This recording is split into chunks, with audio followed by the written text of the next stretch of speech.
ETF index mutual funds నేర్చుకుని stock మార్కెట్లో రాణించాలనుకుంటున్నారా? వెంటనే ఈ నెంబర్కి కాల్ చేయండి.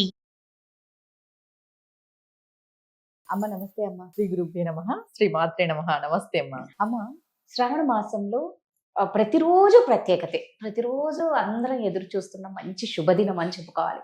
ఇందులో ముఖ్యంగా శుక్రవారం గురించి తీసుకుంటే ఆ శ్రావణ శుక్రవారం ప్రతి శుక్రవారం ఎలా పూజా విధానం కానీ అసలు ఆ శ్రావణ శుక్రవారం యొక్క ప్రత్యేకత ఏంటమ్మా? ఇప్పుడు మనకి శ్రావణ శుక్రవారాలు శ్రావణ మాసంలో 5 వస్తున్నాయి. 5 అంటే అమ్మవారి యొక్క అనుగ్రహం ఉంటే మనం 5 ఉపయోగించుకోవచ్చు. ఏదైనా ఆవిడ అనుగ్రహంతోనే. ఇంకా స్త్రీలు కాబట్టి మధ్యలో ఏదైనా ఇబ్బంది వస్తే 4 మనం మినిమం గా ఉపయోగించుకుంటాం. 4 ఈ శ్రావణ శుక్రవారాలు ఎలా పాటించుకోవాలి అని అంటే, మనం ఈ శ్రావణ మాసం అంటేనే లక్ష్మీ మాసం అని ఫుల్ హడావిడి, ఈ వరలక్ష్మి వ్రతాలు ప్రతి శుక్రవారం చేసే వాళ్ళు కూడా ఉన్నారు. వరలక్ష్మి వ్రతం ఒక శుక్రవారం కాదని మనం చూస్తున్నాం. అంటే ఆ శుక్రవారం వాళ్ళకి అవైలబిలిటీ లేనప్పుడు నెక్స్ట్ శుక్రవారాలు కూడా చేస్తున్నారు. ఇంకొకటి ఏంటంటే, ఈ శ్రావణ మాసంలో వరలక్ష్మి వ్రతం కుదరని వాళ్ళు ఇలా చేస్తున్నారు కదా. ఇదే వరలక్ష్మి వ్రతాన్ని 4 వారాలు చేసుకునేటోళ్ళు కూడా ఉన్నారు, చేస్తున్నారు కూడా, ఇప్పుడు చూస్తున్నాం మనం. ఇది ఒకటి.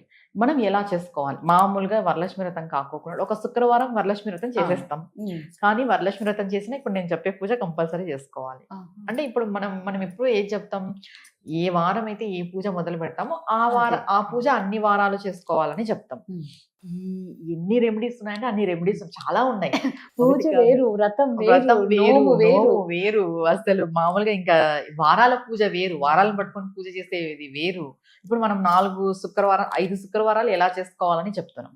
5 శుక్రవారాలు కూడా లక్ష్మీదేవికి, ఇంకా అమ్మవారికి లేదా సరే ఇప్పుడు మొత్తం మనము లక్ష్మీదేవి అనుకుంటూనే ఉన్నాం కదా, అమ్మవారికి చెప్తాం.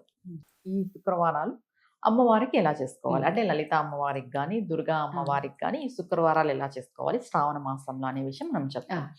ఈ శ్రావణ శుక్రవారాలలో వచ్చే 5 శుక్రవారాలు కూడా ఒకటే పూజ. ఏంటి అంటే, రాహుకాల పూజ చేసుకోవాలి. రాహుకాల పూజ చాలా చాలా మంచిది. జనరల్గా రాహుకాల పూజనే మంచిది. ఇంకా ఈ నెల చాలా ప్రత్యేకమైనది కాబట్టి ఇంకా మంచిది.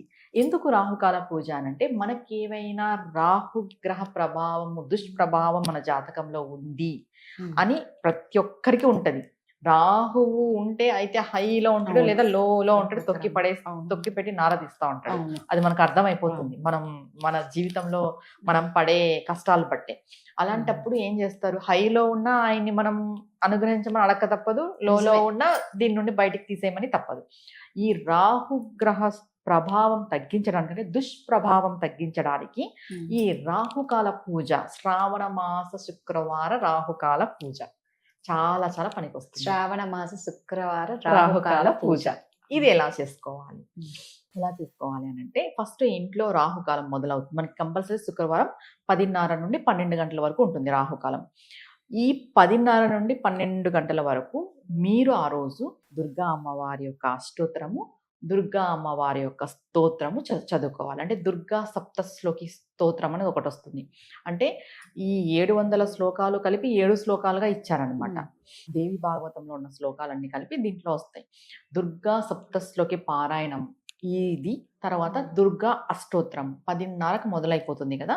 10:30కు మనకి రాహుకాలం మొదలైన వెంటనే దుర్గాదేవికి పూజ, పంచపూజ చేసుకొని దుర్గాదేవి యొక్క అష్టోత్తరం కుంకుమతో మనం చేసుకొని, మీకు ఒకవేళ మీరు లలితాదేవికి చేసుకునేలాగుంటే లలితాదేవి అష్టోత్తరం చేసుకొని కుంకుమతోనే లలితాదేవి అష్టోత్తరం చేసుకొని లలితాదేవి స్తోత్రాలు చదువుకోండి. లలిత యొక్క పంచరత్నము, లలితాదేవి యొక్క కవచం, ఇట్లా స్తోత్రాలు ఉంటాయి కదా, ఇవి చేసుకోండి. లలిత సహస్రనామం అనేది ఉపదేశం ఉన్న వాళ్ళు చేసుకోవాలనేది మేము ఎప్పుడు చెప్తాము. ఒకవేళ మీకు చదివే అలవాటు ఉంటే చదువుకోవచ్చు, దాని విషయం అయితే నేను మాట్లాడను. ఇంకా దుర్గాదేవిది చేసుకునే వాళ్ళైతే దుర్గాదేవి యొక్క స్తోత్రం, దుర్గాదేవి యొక్క అష్టోత్తరం, కుంకుమార్చన చేసుకోండి ఆ రోజు రాహుకాలం మొదలైన తర్వాత. చేసిన తర్వాత 10:30 నుండి 11కి ఇది స్టార్ట్ అయిపోతుంది. 10:30 నుండి 11కి మీ ఇంట్లో పూజ అయిపోతుంది. 11కి దేవాలయాలకు వెళ్ళి నిమ్మకాయ దీపం పెట్టిరండి. ఒక్క నిమ్మకాయ అయినా కానీ 2 ఒకటి కట్ చేసి దాంట్లోకి నెయ్యి పోసి పువ్వొత్తి గాని ఒత్తి గాని వేసి, ఒకటైనా 2 శివాలయానికి వెళ్ళి అమ్మవారికి, అదే శివాలయానికి వెళ్ళి అమ్మవారి దేవాలయానికి వెళ్ళి అమ్మవారి ముందర 2 దీపాలైనా వెలిగించవచ్చు, 9 దీపాలైనా వెలిగించవచ్చు. అది మీ యొక్క శక్తి కలది. రాహుకాల దీపం అంటారు దీన్ని. నిమ్మకాయ దీపం సమర్పించడం. మీకు ఇంకా శక్తి ఉంటే అమ్మవారికి నిమ్మకాయల మాల సమర్పించండి. శ్రావణ మాసంలో రాహుకాలంలో శుక్రవారం రోజు నిమ్మకాయల దీపము, నిమ్మకాయల యొక్క మాల సమర్పించడం ద్వారా ఎంత ఫలితం ఉంటుందంటే నేను చెప్పలేను. అమ్మవారు అంటేనే శక్తి, పరాశక్తి, ఆదిశక్తి, తీవ్ర శక్తి. ఆవిడ లేందే ఈ జగత్తు నడవదు. జగత్తును నడిపించే విశ్వమాత, జగన్మాత, లలితా పరాభట్టారిక దేవత కాబట్టి మీరు లలితాదేవికి చేసుకోవాలనుకుంటే లలితాదేవికి చేసుకోవచ్చు, దుర్గాదేవికి చేసుకోవాలన్నా దుర్గాదేవి చేసుకోవచ్చు. వాళ్ళిద్దరికీ భేదం లేదు, ఇద్దరు ఒకటే, పేర్లు మాత్రమే వేరు. ఈ రాహుకాల పూజ అనేది, ఈ దీపాలు, నిమ్మకాయల దీపాలు అనేటివి దేవాలయంలోనే పెట్టాలి. ఒకవేళ మీకు గురువు ఉండి మంత్రోపదేశం ఉండి మీకు ఇంట్లో విగ్రహం ఉంటే ఇంట్లో పెట్టుకోవచ్చు. గురువు ఉండి మంత్రోపదేశం ఉంటేనే ఇంట్లో నిమ్మకాయల దీపాలు పెట్టుకోవాలి. లేదా ఎవ్వరికి రైట్ లేదు ఇంట్లో నిమ్మకాయల దీపాలు పెట్టేంత. ఎందుకంటే మనం రాహుకాలంలో అమ్మవారి యొక్క శక్తికి మనం ఈ దీపాలు పెడుతున్నాము. అమ్మవారి యొక్క శక్తి తీవ్రత అవుతుంది నిమ్మకాయ దీపం పెట్టడం ద్వారా. ఆ శక్తి నార్మల్గా ఉన్న గృహస్థులు, గృహిణులు తట్టుకోలేరు ఇంట్లో పెట్టుకోవడం ద్వారా. అది మీకు గురువు ఉండి మంత్రోపదేశం ఉన్నవాళ్ళు మాత్రమే ఇంట్లో పెట్టుకోవాలి. అది గురువు చెప్పితేనే. ఇప్పుడు మేము ఇంట్లో పెట్టుకుంటాం. మేము గుడికి వెళ్ళడమే తక్కువ, మాకు ఇంట్లోనే అమ్మవారు ఉంటది. ఇంట్లో ఏదైనా ఇంట్లోనే, మేము ఏ పూజ, ఏ పండుగ ఏదైనా మన ఇంట్లో. మేము ప్రత్యేకంగా గుళ్ళకి వెళ్ళాలనేది లేదు.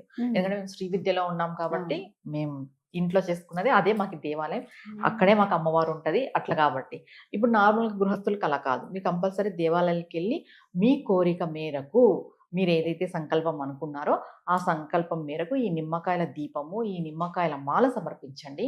ఇంట్లో కుంకుమార్చన చేసుకోండి. అది రాహుకాలంలో చేసుకోండి.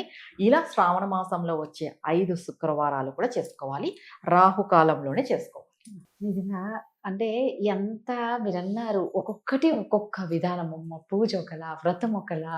ఇందాక గత వీడియోలో మంగళగౌరి పూజ కానీ, ఆ వరలక్ష్మి వ్రతం కానీ అన్నీ చాలా తెలుసుకోవాలి. అదే. ధన్యవాదాలు. నమస్తే అమ్మా.